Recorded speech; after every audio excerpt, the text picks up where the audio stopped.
पहले तो जिस तरह से पिछले 10 महीनों में 11 महीनों में अभी पूरा एक बरस हो गया है, बहुत ही कठिन समय में महाराष्ट्र के लिए बहुत कठिन समय रहा, क्योंकि आप भूल नहीं सकते कि मुंबई महाराष्ट्र में है, जो देश का एक आर्थिक जिसको कहते हैं कैपिटल है, और ऐसी जगह है कि जहां पर दुनिया भर से और देश भर से लोग आते जाते रहते हैं। बहुत मुश्किल था कोविड जैसी समस्या से जूझना, और ऐसे समय में कोविड जैसी समस्या से ही नहीं बल्कि जो नैसर्गिक आपत्तियां आई हैं महाराष्ट्र प्रदेश पर, वो बहुत बड़े पैमाने पर आई है। कुछ ज़्यादा ही आपत्तियों से भरा हुआ ये वर्ष महाराष्ट्र के लिए रहा, महाराष्ट्र के किसानों के लिए भी रहा।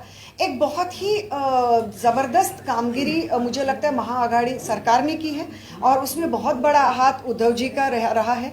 और उद्धव जी एक सीएम के तौर पर उन्होंने इतनी बढ़िया तरह से महाराष्ट्र को संभाला है, अपने साथ लेकर चले हैं। जहाँ पे ज़रूरत होती है वहाँ पे वो अपनी स्ट्रेंथ दिखाते हैं, जहाँ पर ज़रूरत होती है वहाँ पे वो घर का जैसे कोई बड़ा सदस्य आकर हमसे और आपसे बात करता है, उस तरह लोगों को समझाते भी हैं। तो मुझे लगता है जिस तरह ने उन्होंने महाराष्ट्र को खूबसूरती से संभाला है, वो देखकर मैं बहुत प्रभावित हूँ, और इसलिए मैं चाहती हूँ कि ऐसे नेतृत्व में मैं ज़रूर काम करना चाहूँगी। पार्टी की तरफ से, शिवसेना की तरफ से किसने आपको अप्रोच किया? क्या रश्मि ठाकरे जी का कोई भूमिका आपको साथ में रखने में, सुबंधन बांधने में कुछ बातचीत हुई हो, कुछ आपको रखा हो? रश्मि जी हैं, और फिर बहुत सारे लोगों उनके साथ है, लेकिन मुझे कॉल दरअसल उद्धव जी से भी आया, और उद्धव जी ने मुझे बहुत ही खूबसूरत बात कही। जब एमएलसी की बात हुई, उन्होंने मुझे कहा, पहले मैं मराठी में कहना चाहूँगी की आपली जी विधान परिषद आहे महाराष्ट्राची परंपरा इतकी मोठी आहे की त्याच्यामध्ये महाराष्ट्राच्या विधानसभेचा सामाजिक आणि सांस्कृतिक दर्जा वाढावा अशी माझी मनोमन इच्छा आहे। कारण का ही जी परिषद ह्या ज्या जागा आहेत, ही जी भवनं आहेत, त्याच्यात जायला लोकांना खूप मोठा प्रवास करावा लागतो, तर तिथले जे बोलणं होतं त्याचा कुठेतरी दर्जा खूप मोठा वाढला पाहिजे, आणि त्याच्याकरता तुमच्यासारख्या लोकांची गरज आहे। तर ये सोच ही पहले मुझे बहुत बढ़िया लगी कि उन्होंने कहा कि विधान परिषद जैसी जगहों पर बहुत ज़रूरी है कि महाराष्ट्र जैसा प्रदेश जो अपने आप में सांस्कृतिक और सामाजिक मूल्यों पे हमेशा आगे रहा है, ऐसे मूल्यों को आगे रखना बहुत ज़रूरी है। और इसलिए कहीं ना कहीं उन्होंने मेरे बारे में सोचा, इसके लिए मैं अपने आप को बहुत खुशनसीब समझती हूँ। आपके साथ हुआ है, आखिर ऐसी कौन सी बात थी जिसकी वजह से आपको कांग्रेस छोड़ना पड़ा, और 20 महीने के अंदर आपकी ये दूसरी पार्टी है? नहीं, मेरे साथ दुर्व्यवहार हुआ है ऐसे नहीं मैंने कहा था। मैंने ये कहा था कि कांग्रेस में जब मैंने कैंपेन किया था, तो जिस तरह की कुछ चीज़ें होनी चाहिए थी वो उस तरह से हुई नहीं है। इस तरह से आज भी मुझे कांग्रेस की तरफ कोई भी अलगाव या कोई भी मुश्किल या कोई भी ये नहीं है। और यहाँ पर लोग क्या करते हैं, पार्टी में रहकर भी पार्टी की बुराइयाँ करते हैं, और बल्कि ज़्यादा बुराइयाँ करते हैं पार्टी में रहकर। विधानसभा के चुनाव आने वाले थे, तो भले ही मेरे ऊपर बहुत उस वक्त लांछन लगे, लेकिन मैंने पार्टी के ऊपर मैंने किसी भी तरह का कोई इंटरव्यू इसलिए नहीं दिया क्योंकि मैं पार्टी के बारे में कोई भी नेगेटिव चीज़ें ना बोलना चाहती थी, ना फैलाना चाहती हूँ। आज भी मुझे सोनिया जी और राहुल जी के बारे में रिस्पेक्ट है, और महाराष्ट्र प्रदेश में कहूँ तो बाला साहेब थोरात जी जैसे बहुत ही एबल हमको उनको वहाँ पे जो महाराष्ट्र प्रदेश में मराठी और हिंदी में कसरत थोड़ी मुश्किल हो जाती है, बहुत बेहतरीन लीडर है अपने आप में। सो अभी मुझे नहीं लगता ये सारी चीज़ें मायने रखती हैं, क्योंकि एक बरस से ज़्यादा वक्त जब इंसान उस पर गुजरता है, तो मतलब मुझे लगता है कि अपने आप में कोई वजह नहीं होगी।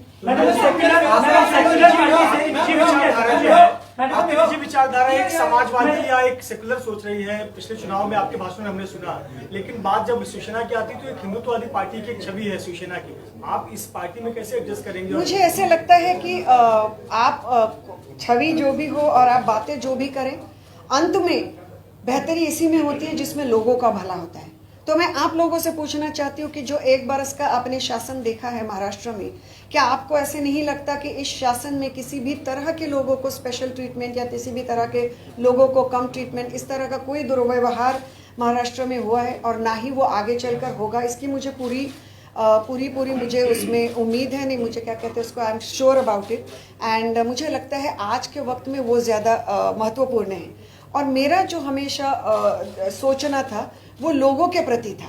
जब मैंने इंटरव्यूज़ भी इसके पहले किए और कुछ चीज़ों पर बोली, तब भी मैंने यही कहा कि कि मैं किसी के खिलाफ बातें नहीं कर रही हूँ, मैं महाराष्ट्र के लोगों के लिए बात कर रही हूँ। इसमें बहुत फ़र्क होता है, नेगेटिव वर्सेस पॉजिटिव आउटलुक रखने का फ़र्क होता है। और ये आउटलुक डेफिनेटली शिवसेना में, और अब सत्ता में आने के बाद किस तरह लोगों से बिहेव करते हैं, किस तरह से उन्हें प्रशासन देते हैं, बहुत मायने रखता है। और मुझे लगता है उसमें शिवसेना बहुत बड़े पैमाने पर खरी उतरी है लोगों के एक्सपेक्टेशंस पे। जब आपने कांग्रेस ज्वाइन किया था तो आप बहुत उम्मीद में थी, जब आपने कांग्रेस ज्वाइन किया था बहुत उम्मीद में थी, लेकिन आपने हाउस पॉलिटिक्स का जिक्र किया था, इसके साथ आपने कांग्रेस छोड़ दिया। आप लगता है कि शिवसेना में वो समय नहीं आएगा कि आप नहीं, मुझे लगता है हाउस पैटी पॉलिटिक्स हो, हाउस पॉलिटिक्स हो, और अन्य अगणित मुद्दे हो, हर एक पार्टी में होते हैं, हर एक पक्ष में होते हैं। मैं भी काफ़ी नई थी पॉलिटिक्स में, शायद मैं तैयार नहीं थी इस तरह की चीज़ों को डील करने में। मैं इसके लिए किसी के भी ऊपर, मुझे बहुत आसान है दूसरे लोगों के ऊपर लांछन लगाना, यहाँ बैठ के बड़ी बड़ी चीज़ें बोलना, लेकिन ऐसी कोई भी चीज़ें करने में मुझे कोई इंटरेस्ट ना तब था ना अभी है, क्योंकि मेरी राजनीति पहले तो दूसरों को नीचा दिखा के और दूसरों के बारे में गलत शलत बातें करके शुरू करने से शुरू नहीं होती। हाय सोहेल, फाइनली दो सवाल है। पहला सवाल ये है कि ये भी कहा जा रहा था कि क्या कांग्रेस की ओर से भी आपने कहा गया था क्या कि एमएलसी के टिकट की जो बात है, क्या कांग्रेस की ओर से भी आपको कहा गया था कि ऑफर दिया गया था पहली? और दूसरी जो अभी आपने कहा कि नेगेटिव और पॉजिटिव वाली बात जो कही आपने, तो अभी जैसे आप कह रहे हैं कि आपके ऊपर ट्रोल हो रहा है और आप शिवसेना भी उस समय ज्वाइन कर रहे हैं जब कहीं ना कहीं सेंटर वर्सेस स्टेट हो रहा है, वहां से भी बॉलीवुड के कई लोग कई सारी चीजें बोल रहे हैं, तो इसे आप किस तरह से देखती हैं दोनों चीजों को? पहले तो कांग्रेस से मुझे एमएलसी ऑफर हुई थी, ये बात मैं अपने मुंह से कभी नहीं बोलती आप लोगों को, क्योंकि मुझे गलत लगता है वो। लेकिन मैंने अन्य वजहों से कांग्रेस छोड़ी थी, और ना मैं पद की लालसा में तब आई थी, ना मैं अब आई हूँ। भले ही किसको, मुझे लगता है एक हद के बाद जिसको जो भी सोचना है वो सोचेगा। तो मैं सिर्फ बता सकती हूँ, उसके बारे में हर किसी की सोच है और हर किसी के विचार है, लेकिन पद का इशू था नहीं। लेकिन मेरे दूसरे इश्यूज़ के वजह से मैंने कांग्रेस की तरफ से बहुत ही रिस्पेक्टफुली इसलिए एमएलसी स्वीकार करना सही नहीं समझा। तो एमएलसी का इशू था नहीं। और दूसरी चीज़ क्या आपने पूछी थी? जो ट्रोल हो रहा है। जी, ट्रोल। तो ट्रोल का क्या है कि जैसे मैंने कहा कि ट्रोल्स जो होते हैं, आपको मेरे बचपन में मेरे फादर मुझे कहा करते थे, अगर आपको कोई भी ना बोले कि आप गलत हो, आप ये हो वो हो, समझो आप गलत रास्ते पर चल रहे हो। तो मुझे इतने ट्रोल्स मिले हैं, और आप मेरे साइड पेज पे जाकर देखिए, ना मैं किसी को ब्लॉक करती हूँ, ना मैं किसी को, और मैं तो चाहती हूँ कि अगर मुझसे कुछ गलती कल को अगर हो तो आप लोगों में से भी कुछ लोग आकर मुझे बताएं। लेकिन मेरा मानना ये है मेनली कि एक बहुत ही जहरीला सा जो एक एटमॉस्फेयर डेफिनेटली आज देश के पॉलिटिक्स में हो चुका है, कहीं ना कहीं से शुरुआत तो करनी चाहिए कि ये जहरीलापन हटाया जाए। और मुझे लगता है दूसरों को बताने से पहले मैं खुद से कोशिश करूंगी कि मैं ज़्यादा, कम से कम, मैंने एक पूरा लोकसभा कैंपेन और बहुत बढ़िया कैंपेन, जहाँ पे मुझे नहीं लगता देश का कोई भी बड़ा हर एक बड़ा चैनल आया और उन्होंने कवर किया, और खुशी है मुझे इस बात की कि इस सारे चैनल कैंपेन के दौरान मैंने एक भी व्यक्ति पर कोई भी व्यक्तिगत टिप्पणी नहीं की, किसी पर भी कोई भी आलोचना और गलत चीज़ों के बारे में नहीं बोला। तो मैं यही चाहती हूँ। माहौल जहरीला हो गया है, और खुद आप हिंदी फिल्म इंडस्ट्री से आती हैं और आपने ये भी जिक्र किया कि आप बच्चियों के लिए, महिलाओं के लिए कुछ करना चाहती हैं। इन महीनों में वो सुशांत सिंह राजपूत, जिस तरह से उनकी आत्महत्या हुई, और उसके बाद जो माहौल इंडस्ट्री में बना, और ड्रग्स को लेकर जो भी फिलहाल में चल रहा है, गिरफ्तारियां हो रही हैं, आप बॉलीवुड इमेज जिस तरह से बनी है इस पूरे माहौल में, इस पूरे दौर में, इस पूरे पीरियड में, उसके लिए क्या कार्रवाई करना चाहेंगे और क्या आपकी तैयारी रहेगी, because you belong to the industry में? I think first of all definitely Bollywood people also need to do something for themselves. उनको भी ज़रूरत है कि वो अपने आप के लिए खड़े हो जाएं, और उसके बाद हमारे जैसे लोग उनकी मदद भी कर सकते हैं। जो भी मैंने आज तक बॉलीवुड के लिए मैं खड़ी रही हूँ और हमेशा आगे भी रहूँगी। मुझे पहले भी पूछा गया था कि ये लोग क्यों नहीं बात करते, क्योंकि वो बहुत वल्नरेबल पोजीशन में होते हैं। ये समझते हुए भी मुझे ऐसे लगता है कि बहुत बड़े पैमाने पर बॉलीवुड को गलत लाइट में दिखाने की कोशिश की गई। बहुत बेइंतहा कड़ी मेहनत का काम होता है और बहुत ज़्यादा करोड़ों पैसे लगे होते हैं और वो मेहनत वाले लोग होते हैं। और बॉलीवुड लोग मतलब 4-5 स्टार्स नहीं होते जिन्हें शायद आप पसंद करें ना करें। आज बहुत सारे लोग हैं जिनको मैं पसंद नहीं करती, लेकिन अगर उनकी फिल्में बैन करो, अगर ये ट्रेंडिंग हो रहा है तो वो गलत है और वो मैं गलत बोलकर ही रहूंगी। तो अपने अपने नजरिए का और समझ का ये विचार है। मैडम ये जानना चाहेंगे कि जिस तरीके से मैडम जिस तरीके से मैडम ये जानना चाहेंगे कि जिस तरीके से लव जिहाद पर पूरे देश में जो बातचीत चल रही है, कुछ राज्य कानून ला रहे हैं, आप एक हिंदुत्ववादी पार्टी में लव जिहाद पर आपके विचार क्या है? क्या ये महाराष्ट्र में इम्प्लीमेंट होने चाहिए? आज ही सारे सवाल पूछोगे क्या? कुछ तो आगे के लिए रखो। Ma'am, on the same question, Yogi Adityanath is coming and he'll be meeting Bollywood personalities. And Bollywood is a place for interfaith marriages. Yours is one of the examples. He has been very vocal about love jihad. How do you see all of this? And do you think he has also said that Bollywood needs to be moved to Uttar Pradesh? He wants to make a big film industry there. How do you see both these topics? I have full faith and trust in all my lovely colleagues of the press that you should go and ask him all these questions. Don't you think so? Thank you. Ma'am UP में जो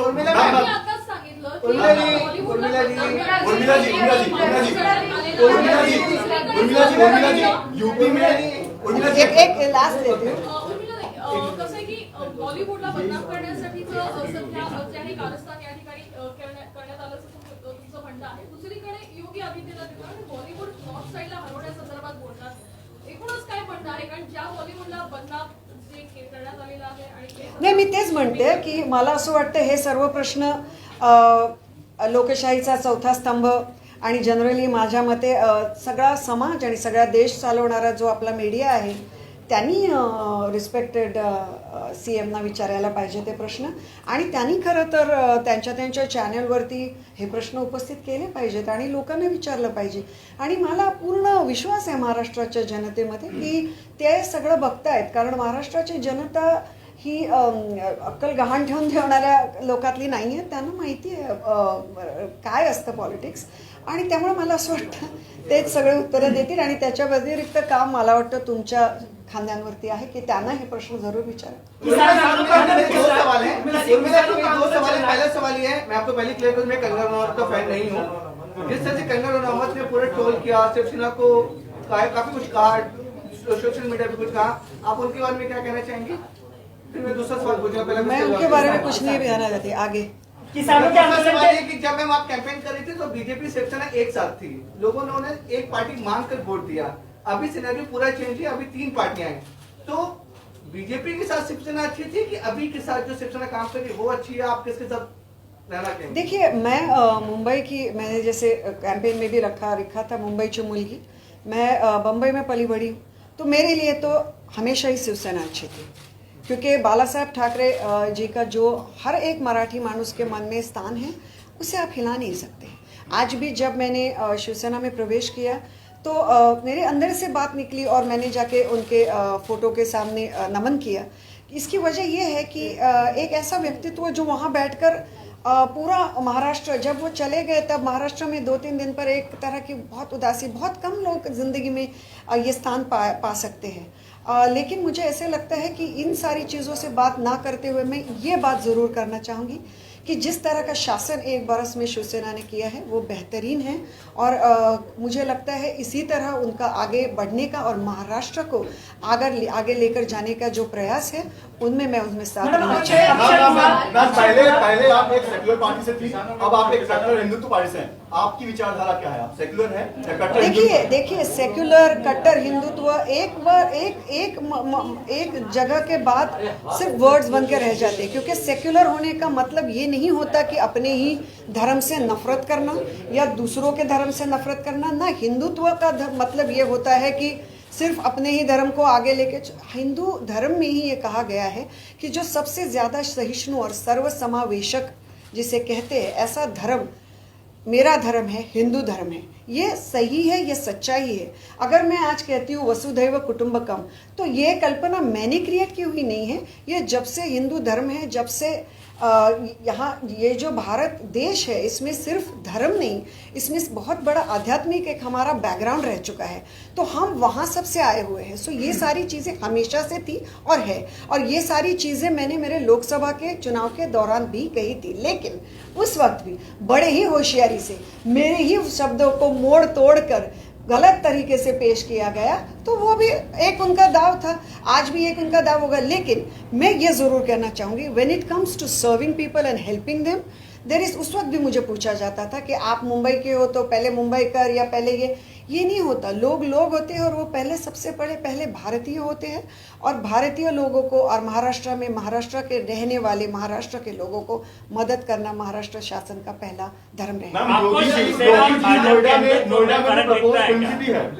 नोएडा में जो propose film city बन रहा है उसको लेकर कहा जा रहा है कि बॉलीवुड को शिफ्ट करने की साजिश है, तो उस पर आपको क्या लगता है, क्या बॉलीवुड शिफ्ट हो सकता है? मैडम एक सवाल इससे कनेक्टेड है कि अक्षय कुमार आज मिलने वाले हैं योगी से, क्या कहना है? किसानों का आंदोलन चल रहा है। अक्षय कुमार मिलने वाले, I am sure Akshay Kumar ji के घर में उनको खाना बहुत बेहतरीन मिलेगा। मैं क्या कहूँ, आप ये अक्षय जी से पूछे कि उनका कैसे रहा। एक मिनट। और दूसरी चीज, ये बॉलीवुड शिफ्ट वगैरह करने का तो भैया अभी क्या है कि ये चीजें आपने उनको पूछनी चाहिए, जो अगर कल को उनकी फिल्में ले जाकर वहाँ पर बॉलीवुड मतलब क्या है, एक वर्ड है, लेकिन अपने आप में एक ऐसी इंडस्ट्री है कि जो मुंबई से अपने खून से, अपने नर्व से एक बेहतरीन नाते से जुड़ चुकी है। तो मुझे नहीं लगता हिंदी फिल्म इंडस्ट्री और मुंबई सिटी ये दोनों चीज़ें अलग होने की संभावना है। बाकी चीज़ें तो होती रहेंगी। बाकी मुझे पूरी उम्मीद है कि यूपी का भी फिल्म सिटी बहुत बढ़िया बनेगी, और मेरी उसके लिए बहुत सारी शुभकामनाएं हैं। उर्मिला जी, एक सवाल, आप जिस पार्टी में थी पहले, दिल्ली के दस्तक पर है किसान, उनकी बात नहीं मानी जा रही है, ऐसा बात कहा जा रहा है। आप अभी राजनीतिक एक दल की सदस्य हैं, किस तरह से देखती हैं? बहुत दुखद है कि किसानों को जिस तरह से वो स्ट्रगल कर रहे हैं। मैं इन बिल्स के बारे में सिर्फ कुछ हद तक जानती हूँ। मैं हर एक चीज़ दुनिया में जानती हूँ, ऐसा दावा मैंने अभी नहीं किया, ना मैं आगे करूँगी। लेकिन जितना मैं समझ चुकी हूँ, मुझे ऐसे लगता है डेफिनेटली कहीं ना कहीं उनसे बात करने की कोशिश करनी चाहिए, लेकिन इस विषय में मैं आज ज़्यादा बात करना सही नहीं समझती। मैम एक साधारण सा सवाल है, झाले ना प्रश्न? एक साधारण सा सवाल है, आपको शिवसेना के हिंदुत्व में और भाजपा के हिंदुत्व में क्या फर्क दिखता? देखिए, हिंदुत्व एक, जैसे मैंने पहले कहा, मन की गहराइयों से सबसे महत्वपूर्ण और सबसे गहरा आस्था भरा और श्रद्धा भरा विषय है। सो वो एक प्रेस कॉन्फ्रेंस में सिर्फ बातें बनाने के लिए और चौराहे पर खड़े होकर चिल्लाने के लिए बताने वाली बातें नहीं हैं। तो हिंदुत्व जो है वो इसके ऊपर एक क्या कहते हैं उसको इस तरह से बातें करना मुझे सही नहीं लगता। मुझे लगता है हर किसी ने अपना धर्म अपने दिल दिमाग और अपने सोल के साथ कनेक्ट करके अपनी जिंदगी में उसे निभाना चाहिए। आप जिस पार्टी में थी पहले, वहाँ पर अनबन हुई या फिर महिलाओं का सम्मान नहीं किया गया, इसलिए आप उस पार्टी को छोड़कर शिवसेना आ गई है। यहाँ पर लगातार देख रहे हैं महिलाओं की मौजूदगी ज्यादा है। किशोरी पेडनेकर, प्रियंका चतुर्वेदी, रश्मि ठाकरे, आज सब कुछ मौजूद थी। महिलाओं को सम्मान दिया जाता है, लेकिन इसी पार्टी के एक सांसद आपसी भले ही कुछ भी लड़ाई हो, महिला के लिए अपशब्द शब्द का इस्तेमाल करते हैं। तो ऐसे में आप उस महिला के मुझे साथ, पता नहीं आपको किसकी बात करें। नंबर 1, नंबर 2, एक मिनट। नंबर 2, मैंने कभी नहीं ये कहा कि मेरे महिला के साथ गैर व्यवहार हुआ है। मैं उन महिलाओं में से हूँ नहीं जिनके साथ गैर व्यवहार किया जा सकता है। नहीं, मेरा सवाल तो ये मैंने है कभी भी ये बोला नहीं कि मेरे साथ महिला के नाते गैर व्यवहार हुआ है। तो मैंने ये कांग्रेस के बारे में कतई नहीं कहा था। लेकिन इस वक्त आप महिलाओं का मुद्दा लेकर आगे चल रहे हैं। तो आप क्या किसकी आपका बात कर रहे हैं सम्मान- मुझे नहीं पता। संजय राउत जी की बात कर रही हूँ हाँ। मैं, और your kind information I am not coming, लेकिन एक सांसद होने के नाते जिस तरह के शब्दों का वो प्रयोग करते हैं, क्या आपको लगता है कि प्रयोग भविष्य में मतलब आप चलकर कौन से शब्दों की बात हराम कर को रहे जैसे हैं? शब्दों का उन्होंने जी प्रयोग भाषा है, इनकी भाषा अपनी भाषा है। तो भैया मुझे दूसरों की भाषाओं पे क्यों पूछ रहे हो? मैं अपनी भाषा पे बात करूंगी। उर्मिला जी, आतापर्यंत मातोश्रीवर अनेक पक्ष प्रवेश झाले, यामध्ये अनेक महिलांचा पक्ष प्रवेश देखील झाला, परंतु पहिल्यांदाच असं घडलं की मुख्यमंत्री उद्धव ठाकरे यांच्या पत्नी रश्मी ठाकरे तुमच्यासाठी खास पक्ष प्रवेशासाठी असं का? आणि शिवगणपती हे त्यांच्या हस्ते बांधलं, एक वेगळी जी आहे ती खास तुम्हाला असं काही नाही आहे, असं अजिबात नाही आहे। मला असं वाटतं ना की तुम्हाच्या सगळ्यांचे परत एकदा मनपूर्वक आभार किया झाला. पण मी काही कुठली राजकीय नेता नाही आहे हो. अजूनही मी अत्यंत साध्यासुध्या मराठमोळ्या घरातली एक मुलगी आहे, बाई आहे, व्यक्ती आहे, व्हॉटेवर. तर त्यामुळे मला कुठेतरी हे सगळं क्षेत्र अजूनही खूप नवं आहे आणि ते मी पदोपदी मान्य करते. आणि त्यामुळे मला असं वाटतं कुठेतरी जर ते आले असतील तर कदाचित थोडाफार मला एक आत्मविश्वास माझा वाढावा ह्याच्याकरता आले असतील. आणि त्याच्या व्यतिरिक्त मला त्याच्यात काही वाटत नाही. आणि परत एकदा सांगू इच्छिते, ह्यामध्ये मी खूप नवी आहे. आज तुम्ही इथे एवढ्या मोठ्या संख्येने आलात त्याच्याकरता धन्यवाद. पण मी नवी आहे ते आणि मला खूप मोठा रस्ता घ्यायचा आहे तेवढंच.